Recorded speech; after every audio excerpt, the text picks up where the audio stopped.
PMEGP prime minister employment generation programme, प्रधानमंत्री रोजगार सृजन कार्यक्रम। PMEGP एक स्कीम है जो कि सेंट्रल गवर्नमेंट चलाती है और ये देश के हर राज्य और हर जिले में अप्लीकेबल है। इसके अंदर आप कोई भी अगर नया बिजनेस शुरू करना चाहते हैं तो सरकार आपकी मदद करेगी। सरकार आपको लोन लेने में भी मदद करेगी, साथ ही आपको सरकार ब्याज पर छूट भी देगी। इसके साथ ही सरकार आपको सब्सिडी भी देगी।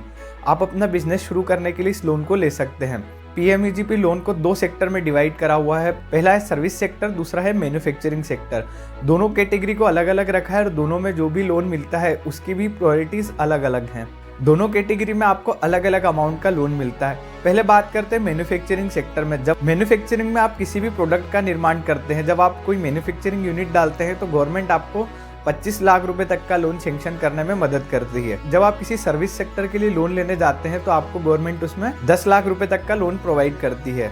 ये 2 अलग अलग तरह के सेक्टर हैं जिसे गवर्नमेंट ने नए बिजनेस की शुरुआत करने के लिए डिवाइड किए हुए हैं। यह लोन लेने के लिए आप किसी भी तरह के सर्विस सेक्टर और मैन्युफैक्चरिंग सेक्टर में जा सकते हैं, पर ध्यान रहे गवर्नमेंट ने जो चीज़ें प्रोहिबिटेड कर रखी है, जैसे कि हमारा खैनी हो गया, तंबाकू हो गया, गुटखा, इन तरह की चीज़ों के लिए ये लोन एप्लीकेबल बिल्कुल भी नहीं है। शहरी क्षेत्र में अगर आप सामान्य परिवार से आते हैं तो आपको 15% तक के लोन में सब्सिडी मिल सकती है, और अगर आप किसी स्पेशल कैटेगरी ST SC पूर्व सैनिक टाइप की कैटेगरी में आते हैं तो आपको 25% तक की सब्सिडी वहाँ पर मिल सकती है। वहीं ग्रामीण क्षेत्र में सब्सिडी सामान्य वर्ग के लिए 25% के करीबन है, और उसके बाद अगर आप special category ST SC OBC और इसके अलावा अगर आप ग्रामीण क्षेत्र में रहकर किसी स्पेशल कैटेगरी में आते हैं जैसे ST SC या फिर भूतपूर्व सैनिक, तो ये सब्सिडी आपको वहीं पर 35% तक मिलेगी। जब आप इस लोन को लेते हैं किसी भी नए बिजनेस की शुरुआत के लिए तो आपको कुछ मार्जिन मनी भी देना होता है। सामान्य वर्ग के लोगों को यहाँ मार्जिन मनी 10% रहता है, बाकी अगर आप स्पेशल कैटेगरी में आते हैं तो आपको 5% करीबन मार्जिन देना है। उदाहरण के लिए अगर आपने 1 लाख रुपए का बिजनेस शुरू करा है और आप सामान्य वर्ग से हैं तो आपको 10,000 रुपये का मार्जिन जमा करना पड़ेगा। पहले ये प्रक्रिया पूरी ऑफलाइन होती थी, लेकिन आज ये प्रक्रिया पूरी ऑनलाइन है, जिसे आप आसानी से लोन ले सकते हैं। इसके लिए आपको इनकी वेबसाइट KVIC पर जाना है, वहाँ पे आप रजिस्टर करेंगे। आपको सारी जानकारियाँ लोन से रिलेटेड, कितनी सब्सिडी है, आप एलिजिबल हैं या नहीं है, सारी जानकारियाँ वहाँ पर मिलती है।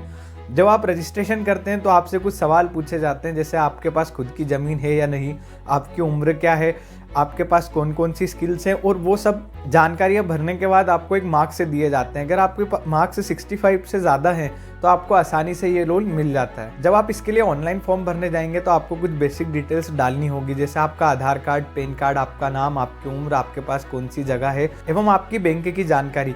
ध्यान रहे जिस बैंक में आपका आना जाना लगा हुआ रहता है और जहां पर आपका खाता है आप उस बैंक की जानकारी डालें, क्योंकि आपका लोन का आवेदन वहीं पे KVIC के थ्रू फॉरवर्ड होगा और बैंक वाले आपको बुलाएंगे। अगर आप ग्रामीण क्षेत्र से हैं तो आप अपने सरपंच की एक परमिशन ले सकते हैं उस बिजनेस को लेकर, और अगर आप शहरी क्षेत्र में इस तरह का बिजनेस शुरू करना चाहते हैं तो आप अपने नगर पालिका अध्यक्ष से लिखवा सकते हैं कि कोई इस तरह का व्यवसाय शुरू करने वाला है और जिससे हमें कोई भी आपत्ति नहीं है। जब शुरुआती तौर पर आपका आवेदन KVIC से बैंक के पास जाएगा तो बैंक आपसे डॉक्यूमेंट्स मांगेगा।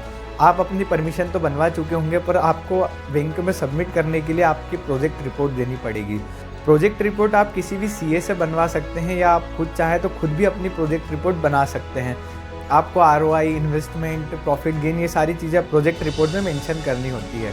जब आप इनकी वेबसाइट पर जाएंगे तो वहाँ पर बहुत सारी प्रोजेक्ट रिपोर्ट पहले से भी मौजूद है, उनसे आप एक अंदाज़ा ले सकते हैं कि आप अपने बिजनेस की प्रोजेक्ट रिपोर्ट किस तरह से बनाना चाहते हैं। जब आप लोन के लिए एलिजिबल हो जाएंगे और बैंक आपका लोन सैंक्शन कर देगा, जब आपका लोन सैंक्शन हो जाएगा तब आपको एक EDP की ट्रेनिंग होगी। EDP की ट्रेनिंग ऑनलाइन होती है। इसके लिए एक ऐप है जहाँ पर आपको अपना रजिस्ट्रेशन करना होगा। इसके बाद आप फर्दर प्रोसेस कर सकते हैं। आपको अलग अलग मॉड्यूल दिए जाएंगे जिसमें आपको उद्यमिता, बिजनेस से रिलेटेड अलग अलग टर्म्स का नॉलेज दिया जाएगा। ये ट्रेनिंग बहुत ज़रूरी है क्योंकि इसमें बहुत सारी चीज़ें हैं जो आप नहीं जानते, वो भी कवर है। आप व्यापार को अच्छे से समझ सकते हैं। हर ट्रेनिंग देने के बाद आपको, हर वीडियो देखने के बाद आपको एक छोटा सा एग्ज़ाम देना होगा और उसके मार्क्स आएंगे। अगर आपके अच्छे मार्क्स आते हैं तो आप अगला वीडियो देख सकते हैं, नहीं तो आपको वो वीडियो वापस देखकर फिर से प्रोसेस करना होगा। काफ़ी आसान तरीका है, आप अपने फ्री वक्त में कभी भी EDP की ट्रेनिंग ले सकते हैं। यह स्कीम हर तरह के बिजनेस पर एप्लीकेबल हो सकती है। आप ऑनलाइन जाकर इसकी वेबसाइट पर भी चेक कर सकते हैं। सबसे खास बात इस स्कीम की यह है कि जो लोग ग्रामीण क्षेत्र में रहते हैं, युवा हैं और ये व्यापार करना चाहते हैं, तो उनके लिए 35% तक की सब्सिडी गवर्नमेंट देती है। अगर आपने 10 लाख रुपए का लोन लिया है तो आपको गवर्नमेंट 3.5 लाख रुपए की सब्सिडी देगी, यानी आपको सिर्फ 7.5 लाख रुपए ही भरना है। अगर इस योजना से जुड़ी हुई और कोई सी जानकारी आपको चाहिए तो आप कमेंट में जरूर शेयर करें, हम उसका जवाब देंगे। इसी तरह की योजनाओं की जानकारी के लिए प्लीज सब्सक्राइब कीजिएगा।